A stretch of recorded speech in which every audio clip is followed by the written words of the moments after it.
Hi there and welcome to Bustthenet. Yes, this is the show I like to call Gamechanger. It's a chance for me to get into one of your saves and do something different. Take another view.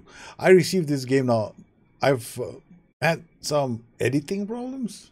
I had my mic in the wrong spot, so it was picking up a lot of unnecessary noise. So every time I talk, there's a buzz below me, so it's incredibly annoying. So I decided, well, I'm going to do this save slightly differently. And what we're gonna do is we're gonna discuss your team and then the approach I took. And I've already played two matches, so I can talk about the tactic and how I approached it. In the hot seat will be a show where we have audio on one game that's really good, so I'm gonna use that and I'm gonna top and tail it. However, here we want to deal with some fundamental things with the team.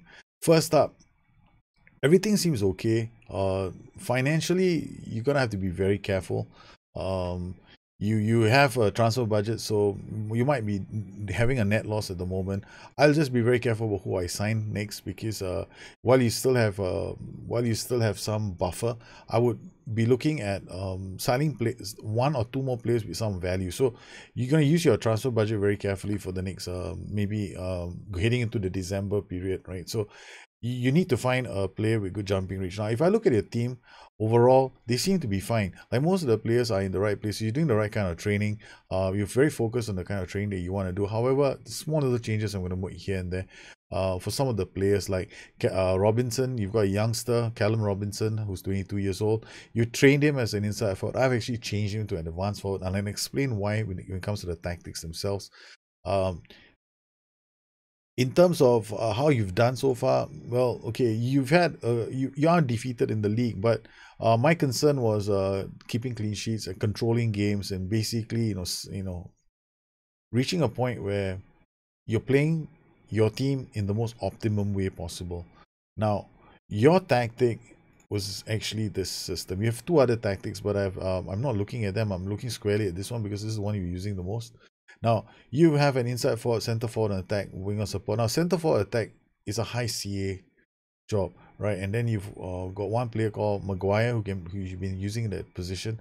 Well, his attributes aren't that fantastic to play in that role. To be honest with you, he might be okay now, but he's not. Give him a bit more time to develop. Then maybe he'll get really good at that position. Maybe you can use him then. But personally, the reason why I'm not a big fan of this kind of systems is either you play with three strikers up top, or you play in a different configuration. Why? The two guys in the middle, you need really good players. You can't get away with average players. And if Pearson is not available, because we had one match where Pearson was suspended. Now, when Pearson was suspended, I had a big issue. Who to play this position? You got players who shoot from distance, get into opposition area, and come deep to get the ball.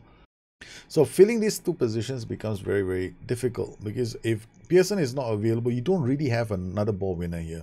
So you got to go out there and look for a ball winner to play this consistently. Well, both of them have to be ball winners, and both of them have to be creators of a sort. So there's a lot of pressure on these two. Now, in your team, you don't have those kind of players. You need another players. You need to go and get one, so your options get limited.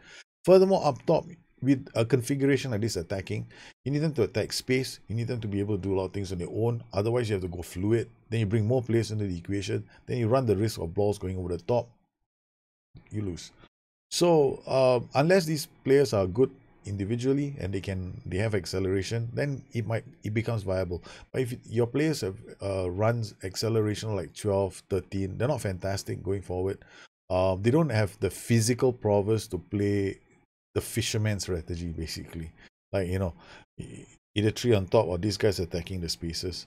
So this system has limitations, and it's glaring for me because you have quite a number of players who can play in central creative positions. You've got Harrop who can play there. You've got Kapusta who can play there. You've got Ryan Letson who can play there. So you've got three players who can play as central playmakers. You've got two strikers as well. So another thing, when you're punching above your weight, it's better to go with two than to go with one. Either you go with two strikers or you play a three striker system, right? And then just defend from deep, and pump balls into the spaces. So when I look at systems like this, I get very concerned about options, in terms of attack. At the back, you have three central defenders, but the central defenders have a jumping reach of 14. The league's one is about 15, so you're definitely not as high as you would like. So that one of the reasons why I suggest priority has to be you going out there to go and find a defender with good jumping reach.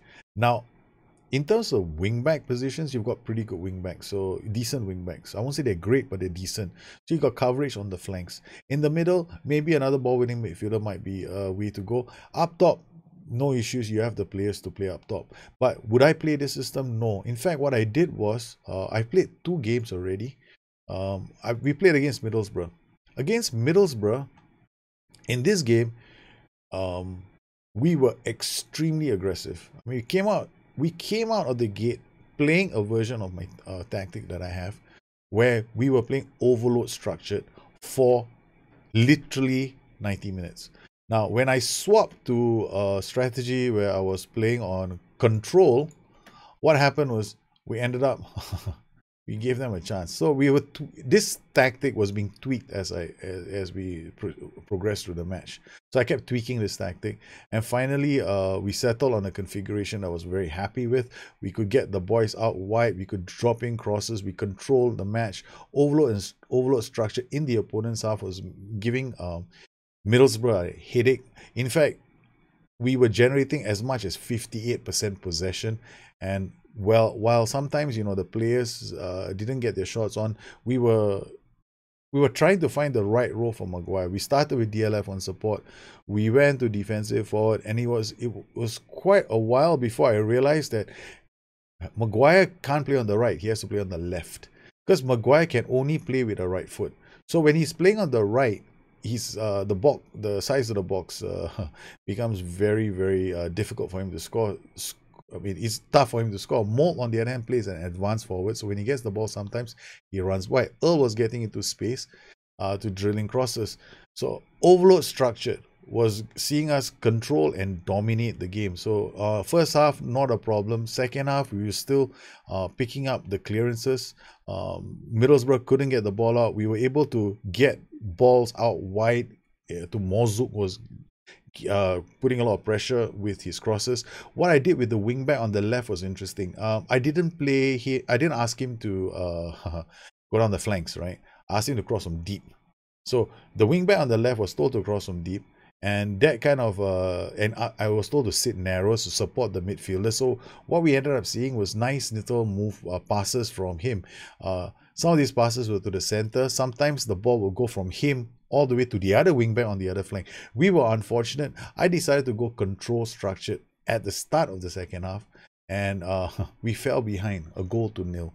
And at this point in time, we had to make changes to the system, right? So we made certain changes to the system. We went back to playing overload structured. We also at this point I was paying a lot of attention to Maguire and Mold, because I needed Maguire and Mold to play the right way. And we managed to get the wingbacks to play these kind of crosses to each other. Again, great chance inside the box. And then Harrod played one more ball out wide, Maguire inside the box. You see the problem Maguire was having. His angle is very tough for him to score goals from there, right? So we managed to get an equalizer from a corner kick. And then still on overload structure, what I did was I started to think about Maguire's role, the strike partnership, Maguire and Mold, because this is going to be a strike partnership for the rest of the season. Callum Robinson will come on as an understudy to one of those two players. But Maguire was now shifted to the left. As you can see, Maguire is now playing on the left, and Mold is now on the right. Adama was a constant threat down the flank, but we didn't change the way we played, because since you're not playing with coverage, wide coverage in the form of wingers closing down, we got the wing backs to close down early. This forces them to play the ball much earlier, and it's tougher on them. Our boys were doing prevent shot goalkeeper distribution and closing down the back line. So we put pressure on the keeper and forced 2-1 lead. And then came the part where I was waiting for, which is basically the work from Mold on the right. Because what I want to see Mold do when sometimes he gets the ball, he has no options, is I want him to run wide with the ball. Harrod played it to Mazuk, another chance for us to get the winner. It's 84 minutes. At this point of the game, I changed strategies. I still play overload structure, but this time I retain possession. It's like a crazy setup, but it works. Yeah. If you have the right players for overload structure, you can definitely play. Here we go, Molt on the counter, plays it to Harrop. Harrop tried to play the ball through. Still nothing happened. Diarra to Johnson to Harrop. Harrop again. This player is played well. Clark back to Diarra. We keep the ball really well. Mozook wide, plays it to Maguire, shoots, and we get the goal we wanted. Playing Maguire on the left is a way better option than playing him on the right, because when he's on the left, he gets a bigger angle for himself as well when he wants to try and score goals. So the match finished, Preston North End 3, Middlesbrough 1. It was a good performance in terms of match stats. Easily, this match we completely dominated from start to end. Formations, we didn't have to change very much. Only thing I did in the end was I changed the duties for the front two. As you can see, every one of our shots inside the box, right? So most of them, right? 3 of them, 4 off target inside the box. Our goals all coming from inside the box. Even the keeper saves inside the box. Block shots inside the box. Phenomenal performance. Middlesbrough, on the other hand, had a much harder time, right? 1-2 shots only from inside the box. Defensively, we did really well against a team we didn't stand a chance to. So Middlesbrough 3-1, brilliant match. We won that game. Second game I played against Reading. Now Reading, same thing. So our tactic wasn't this tactic. We used this version of ours, rather this version, right? So we had Maguire playing here, we had Molt playing here.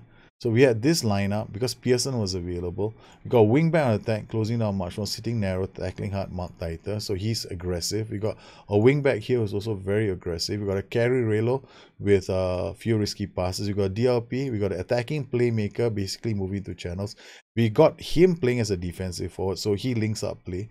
And then on the right, we got Molt running. Actually, this guy is supposed to be running wide with the ball. All right, so he's running wide with the ball. And at the back, we got a stopper who steps up. Now, some people might say, why are you playing with an offside trap with 3-man backline? Find out for me, my response is going to be, understand when the offside rule was invented and why it was invented in the first place. And then you'll understand why you can play with an offside trap with 3 players. So you definitely can play offside trap with 3-man backline. I don't believe that there's a... In fact, if I have one defender play an offside trap, there's a stronger chance I'll do that. So we started, this tactic can be played on overload. We played attacking structured against Reading in our last match. And we also had retained possession at the start. When I wanted to go for goals, we took that off and we went without retained possession, but kept the same flow in our tactic. And then our goals here, again, 52% possession, dominated Reading. Reading had a nice start to the game, but in terms of control, Preston North End did a better job of controlling the match. Here, Lewis Molt, 42nd minute. This goal was priceless. Harrop to Brown, Brown to Earl, Earl to Maguire. Defensive forward brings play up. Morozuk to Pearson. Brown played it to Earl, Earl through to Molt. Now, the question people should be asking me is, how did we get to play like this? Okay, again, notice they're playing with a 4-3-1-2. My instruction at this point was not to play wide, was to play narrow. Narrow focuses play through the middle. So the boys played well. We scored the first goal, literally ripped that team to shreds, and then a counter attack off a set piece. They played, we defended. Harrop played the ball out to Molt. Molt plays it into space for the substitute Callum Robinson, who's supposed to be the understudy for either Maguire or Molt.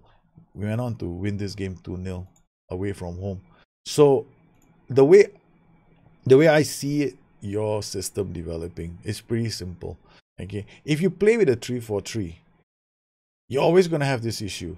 If Pearson gets injured, what do? Because your rest of your midfielders all have issues. This guy gets into the opposition area. He likes to dictate tempo.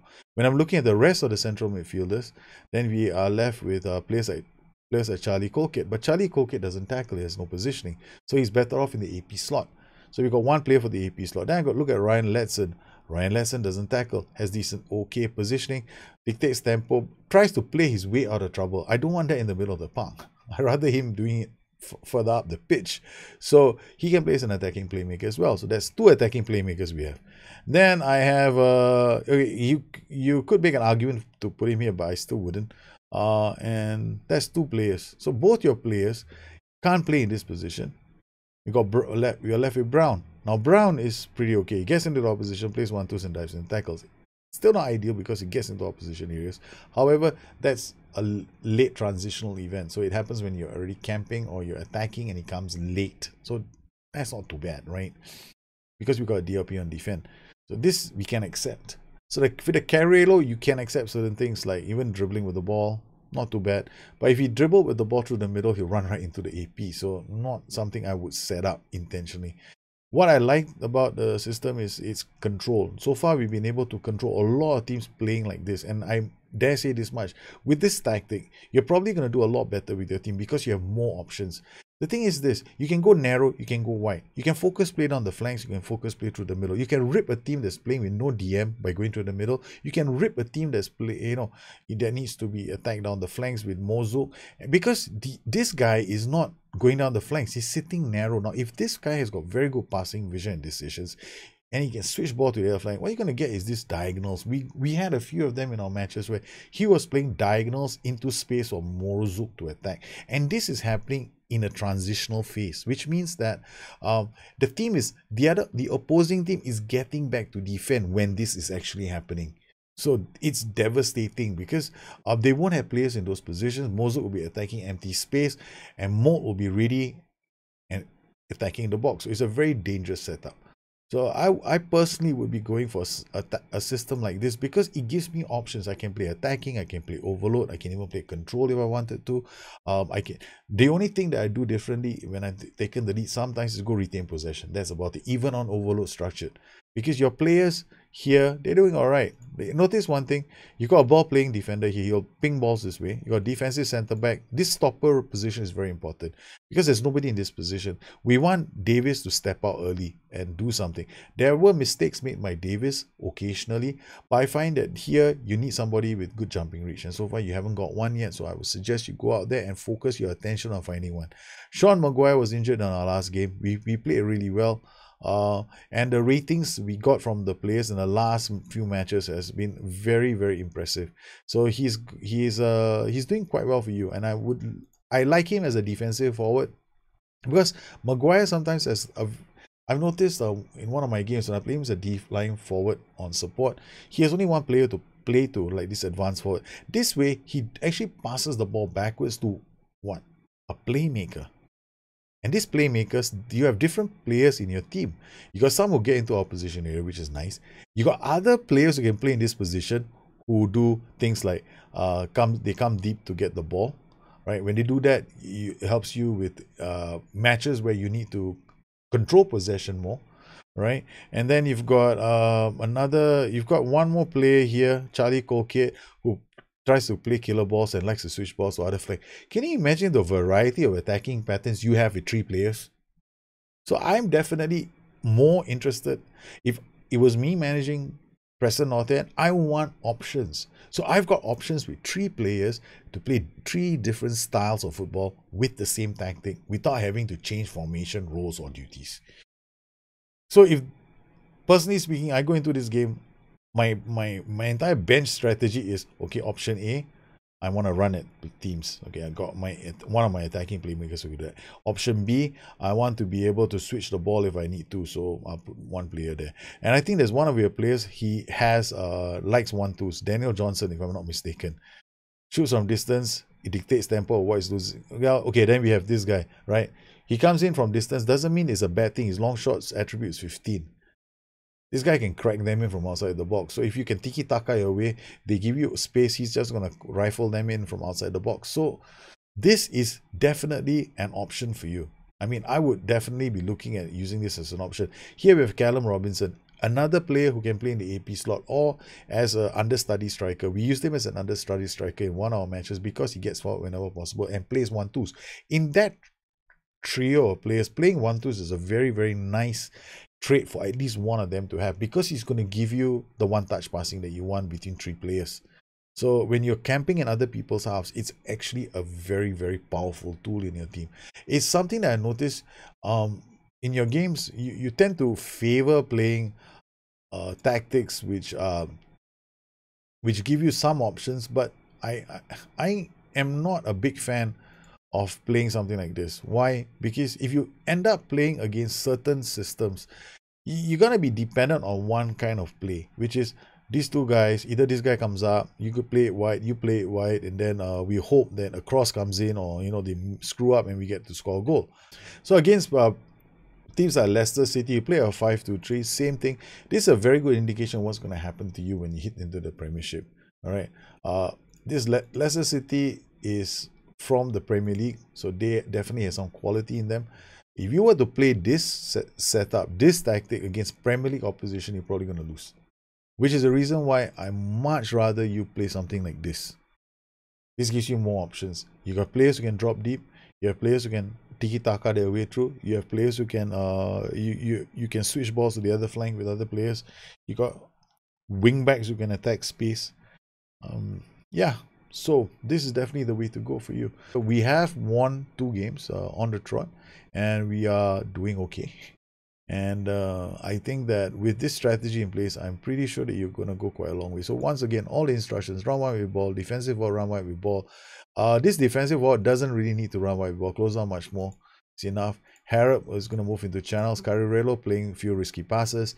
Shoots less often. DLP does nothing different. Wing back closing. Wing back close down much more. Sit narrow, tackle harder, and cuts inside with the ball. Wing back on the right flank. Tackle harder, mark tighter, sit narrow. 3 central defenders and 1 sweeper. Keep on support, distributing center backs, taking short kicks. As a team instructions, you can go attacking structured, control structured, overload structured. Retain possession is an optional shout you can use when you already have a goal. You can play out of defense, walk ball into box, use offside trap, prevent short goalkeeper distribution. Use with whenever you want to focus play, and win. I think you'll win a lot more than you will lose in a setup like this. And I hope that you enjoy your save, and I hope that it clarifies any questions you might have had.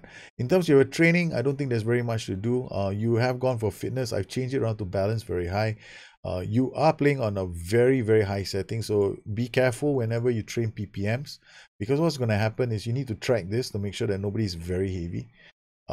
In terms of your schedule, you might have 2 games a week because it happens in the championship. That's when you either give a rest day or reduce the intensity of your training. To reiterate, you need another ball-winning midfielder or a defender who's got very good jumping reach. And once you sort it, you'll probably be okay. Playing like this, you probably are going to be in a good position when you get promoted as well, because you have the players who can do this. So the more you play this system, the easier it is going to be when you're actually in the Premier League. I hope you enjoyed this edition of Gamechanger. If you want to submit your saves to me, there's a link in Discord, and you can use that. It hot saves it straight away to my system, so I don't have to spend too much time finding these saves. And what you can also do is post any questions you have on Twitter at Bustthenet or addicted2fm.com, my website. Now, if you want to submit these saves and if you're not a part of my Patreon community, it's going to be pretty hard. I have to wait until the shows from the requests from my Patreon community get used up, and then maybe I can look at the wider community, and that's going to take a while because I have to prioritize those guys too. There's so many saves I want to do, but there's so little time for me to do them in, and it's tough. I hope you understand. Well, you guys have a good day. You know how difficult it is for me to say it's difficult for me to do, and I really hate saying that. I wish I could do game changers for everybody out there, but there aren't enough hours in a day. So you guys take care, have a good one. I'll see you again soon. Bye bye.